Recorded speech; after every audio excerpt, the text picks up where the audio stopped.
I remember the first time I met David. It was at a mutual friend's dinner party, a casual affair with laughter and clinking glasses. I was instantly drawn to him. His charisma, his humor, the way he seemed to light up the room. He was older, sure, but that only added to his allure. He had a past, and it was clear from the beginning that he carried it with him like a heavy suitcase, worn and battered from years of use. We started dating, and it wasn't long before I met his children. The first was Emma, a bright-eyed girl with a quick smile who lived with her mother. Then there was Jack, who split his time between us and his mother, a woman David spoke of with a mix of frustration and resignation. Finally there was Lily, the youngest, who lived with us full-time. Her mother, David told me, was a toxic influence, and he had fought hard to gain full custody. Stepping into the role of a stepmother was daunting, but I embraced it. I loved those kids as if they were my own, and I wouldn't trade anything for the life we built together.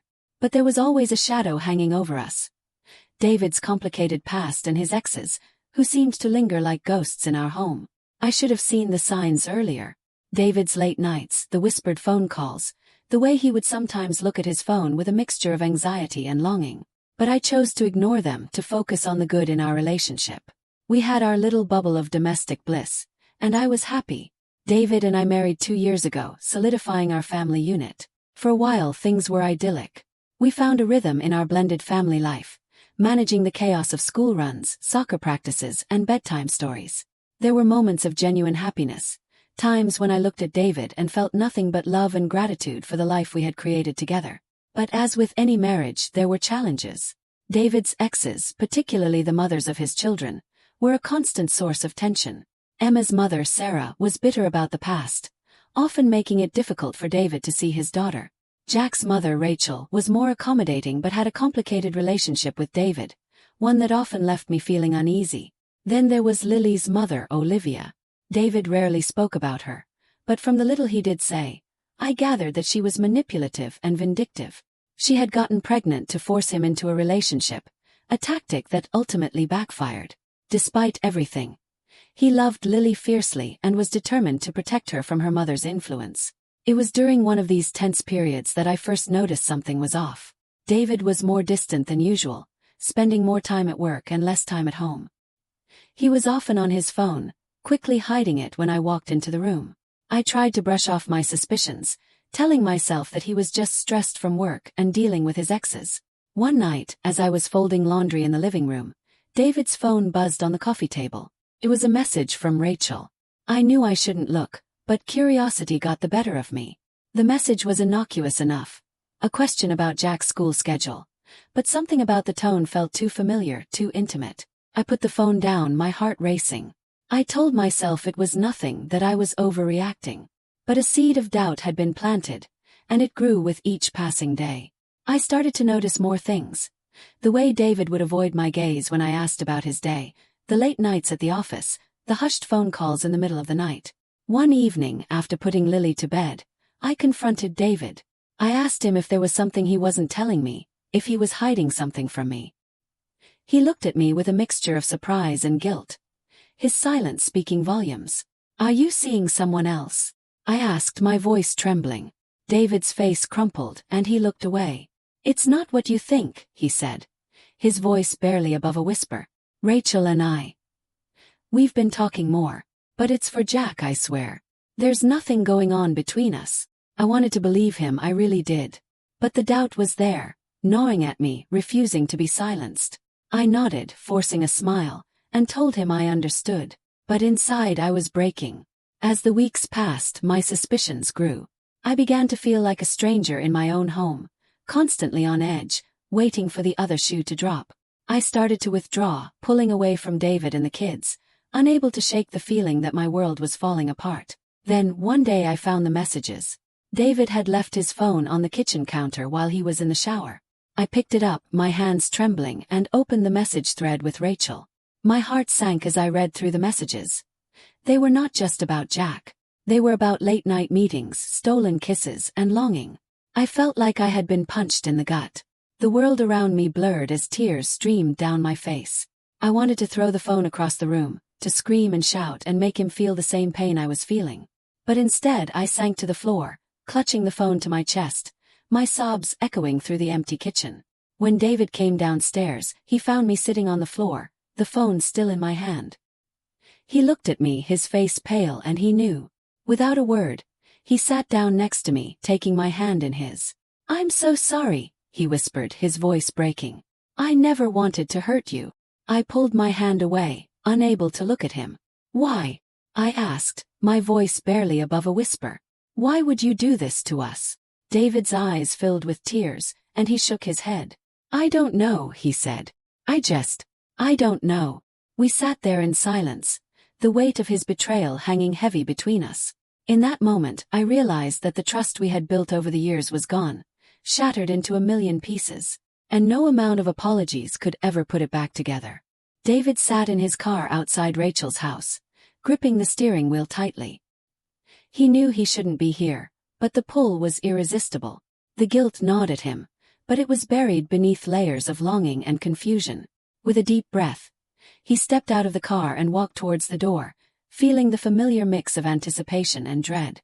Rachel opened the door before he could knock, her face lighting up with a smile that made his heart ache. She was dressed casually, her hair falling in loose waves around her shoulders. She looked different from the woman he had known all those years ago. Softer, more vulnerable. "David," she said, her voice warm and inviting. "Come in." He followed her inside, his mind racing.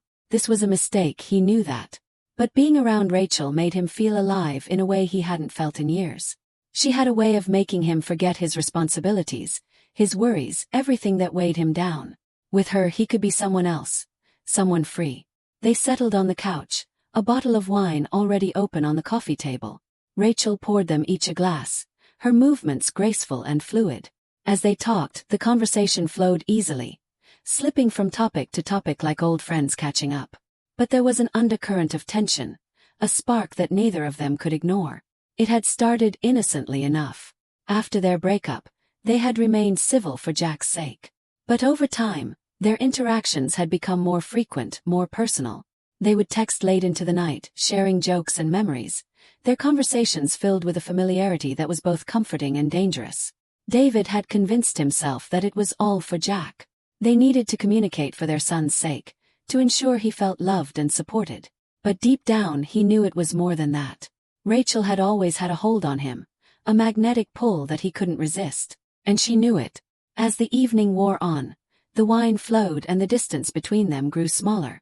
David felt the weight of his double life pressing down on him, the guilt bubbling up to the surface. But every time he looked at Rachel, saw the way she looked at him with those knowing eyes, he pushed it all aside. "I'm sorry," he said suddenly, breaking the comfortable silence. "I shouldn't be here." Rachel's smile faltered, and she reached out to touch his hand. "David, it's okay. I know this is complicated, but I care about you. I always have." He pulled his hand away, his mind a whirlwind of conflicting emotions. "I have a family, Rachel. A wife who loves me, kids who depend on me. This isn't fair to them." Rachel's eyes softened, and she nodded. "I understand. But don't you think they deserve the truth? Don't you deserve to be happy?" David looked away, his throat tight. He knew she was right, but the thought of losing everything he had built was unbearable. He had already hurt his wife once, and the thought of doing it again made him sick to his stomach. "I don't know what to do," he admitted, his voice barely above a whisper. Rachel moved closer, her presence both comforting and suffocating. "Just be honest with yourself, David. What do you really want?" He didn't answer because he didn't know. All he knew was that he was caught between two worlds, unable to fully commit to either. He loved his wife, but his feelings for Rachel were undeniable, and as long as he continued to straddle the line, he would never find peace. After that night, David tried to distance himself from Rachel. He threw himself into his work, spent more time with his kids, and made a conscious effort to be present with his wife. But the more he tried to push Rachel out of his mind, the more she seemed to seep into every corner of his life. He would find himself thinking about her at the most inopportune moments. During meetings at work, while reading bedtime stories to Lily, even in the middle of intimate moments with his wife. The guilt was a constant companion, a dark cloud that hung over him, tainting everything he did. One evening, as he was working late at the office, His phone buzzed with a message. It was Rachel asking if he could come over. He stared at the screen, his heart pounding. He knew he should say no, that he should go home to his family. But the pull was too strong. Without thinking, he grabbed his coat and left the office, his mind racing with 1,000 thoughts. As he drove to Rachel's house, he tried to convince himself that he was just going to talk, to set things straight once and for all. But deep down he knew that was a lie. When he arrived, Rachel was waiting for him on the porch, a look of relief on her face. She led him inside, and they settled on the couch once again, the tension between them palpable. "I've missed you," Rachel said softly, her eyes searching his. David felt a lump form in his throat, and he looked away. "Rachel, we can't keep doing this. It's not fair to anyone." "I know," she replied, her voice tinged with sadness. "But I can't help how I feel. And I know you feel the same way." He didn't deny it because he couldn't. The truth was, he was in love with both women, torn between two worlds that seemed to be on a collision course. The thought of losing either one was unbearable, but he knew that something had to give. As the night wore on, David found himself opening up to Rachel in a way he hadn't done with anyone else. He told her about his fears, his doubts, his guilt, and she listened, offering comfort and understanding. But as the sun began to rise, reality came crashing back. David knew he couldn't keep living this double life. He had to make a choice, no matter how painful it might be. He couldn't keep hurting the people he loved, couldn't keep lying to himself. With a heavy heart, he stood up, looking down at Rachel with a mixture of sadness and resolve. "I need to go," he said quietly. Rachel nodded, tears in her eyes. "I understand. But just know that I'll always be here for you no matter what." David nodded, his throat tight with emotion. As he walked out of Rachel's house, he felt a sense of finality, a weight lifting off his shoulders. But he also knew that the hardest part was yet to come. He had to face his wife, to come clean about everything and hope that she could find it in her heart to forgive him. And even if she couldn't, he knew he had to be honest with her, with himself. It was the only way to move forward, to find some semblance of peace in the wreckage of his double life. As he drove home, the sun rising on a new day, David knew that his life would never be the same. The choices he made in the coming days would shape his future, for better or worse. And all he could do was hope that, somehow, they would find a way to navigate the wreckage together. The house was eerily quiet when David walked in. It was still early, the soft light of dawn casting long shadows across the living room. He knew he couldn't put this off any longer. He had to tell her. The dread settled in his stomach like a lead weight as he climbed the stairs to their bedroom. "I was sitting on the edge of the bed, staring at the wall, when David entered. I had been up all night, my mind racing with 1,000 thoughts. When I saw him, a mixture of relief and fear washed over me. I knew what was coming. I had known for a long time. "David," I said, my voice hoarse from crying. "We need to talk." He nodded, his face pale and drawn. He sat down next to me, the silence between us heavy with unspoken words. For a moment, neither of us said anything. Then with a deep breath he began. "I've been seeing Rachel," he confessed, his voice barely above a whisper. "I didn't mean for it to happen, but it did. And I'm so sorry."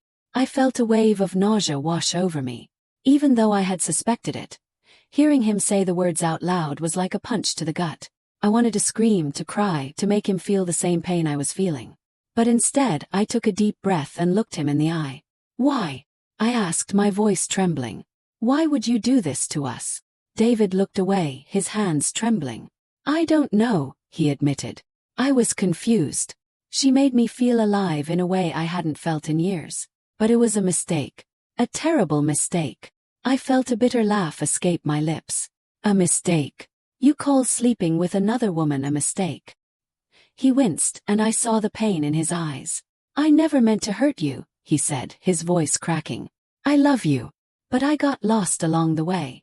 For a long time we sat in silence, the weight of his words hanging heavy between us. I felt like I was drowning in a sea of emotions. Anger, betrayal, sadness, and a deep, aching sense of loss.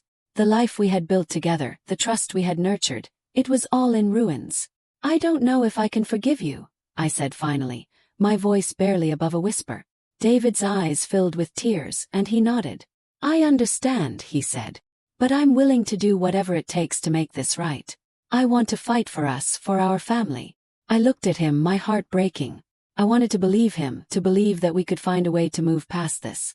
But the doubt was there, gnawing at me, refusing to be silenced. Over the next few weeks, we tried to rebuild what had been broken. David was attentive, doing everything he could to prove his commitment to our marriage. He stopped seeing Rachel, focused on our family, and started going to therapy. But despite his efforts, the cracks were too deep. Every time he touched me, I flinched, the memory of his betrayal fresh in my mind. Every time he said he loved me, I questioned his sincerity. The trust that had been shattered was impossible to rebuild. And the constant doubt was driving me insane. One night, after a particularly heated argument, I packed a bag and left. I needed space, time to think, to breathe. I stayed with a friend, trying to sort through the mess of emotions that consumed me. I missed David, but I also hated him for what he had done. I loved him, but I couldn't trust him. It was a vicious cycle, one that left me feeling more lost and alone than ever. David called and texted every day, begging me to come home. He promised that things would get better, that we could find a way through this. But I wasn't sure if I believed him. The fear of being hurt again was too great. After a week, I returned home. The kids needed me, and I couldn't stay away forever. But things were different. The easy intimacy we once shared was gone, replaced by a tense, uncomfortable silence. We tiptoed around each other, trying to avoid the inevitable confrontations that seemed to lurk around every corner. One night, after putting the kids to bed, we sat in the living room, the air thick with unspoken words. I looked at David, my heart aching with a mixture of love and resentment. "I don't know how to do this," I said, my voice breaking. "I don't know how to move past what happened." David looked at me, his eyes filled with pain. "I don't either," he admitted. "But I want to try. I want to fight for us." I nodded, tears streaming down my face. "I do too. But I don't know if it's enough." The days turned into weeks, and we continued to struggle. We went to therapy, tried to communicate, but the doubt and mistrust were always there, lurking beneath the surface. It was like a poison, slowly eating away at the foundation of our marriage. One evening, as we sat in the backyard watching the kids play, David turned to me, his expression weary. "Maybe we need a break," he said quietly. "Some time apart to figure things out." The thought of separating terrified me, but I knew he was right. We were stuck in a cycle of pain and resentment, unable to move forward. Maybe some time apart would give us the clarity we needed. So we agreed to a trial separation. David moved into a small apartment nearby, and we shared custody of the kids. It was a difficult, painful process, but it also brought a strange sense of relief. For the first time in months, I could breathe. The weeks turned into months, and we both worked on ourselves. David continued therapy, focusing on his issues and trying to understand why he had strayed. I did the same, confronting my own fears and insecurities. Slowly, we began to find some semblance of peace. But even as we made progress individually, the question of our future loomed large. Could we ever truly move past what had happened? Could we rebuild the trust that had been shattered? One night we met for dinner to discuss our progress. As we sat across from each other, I saw a glimmer of the man I had fallen in love with all those years ago. The man who had made me laugh, who had been my rock through thick and thin. "I miss you," David said quietly. His eyes filled with longing. "I miss us." I felt a lump form in my throat, and I nodded. "I miss you too," I admitted. "But I'm still scared, David. Scared of getting hurt again." He reached across the table, taking my hand in his. "I know," he said, "but I'm willing to keep fighting for us if you are." I looked into his eyes, searching for the truth. And for the first time in a long time, I saw a glimmer of hope. Maybe, just maybe, we could find a way to navigate the wreckage together. As we left the restaurant, hand in hand, I knew that the road ahead would be difficult. There would be no easy fixes, no quick solutions.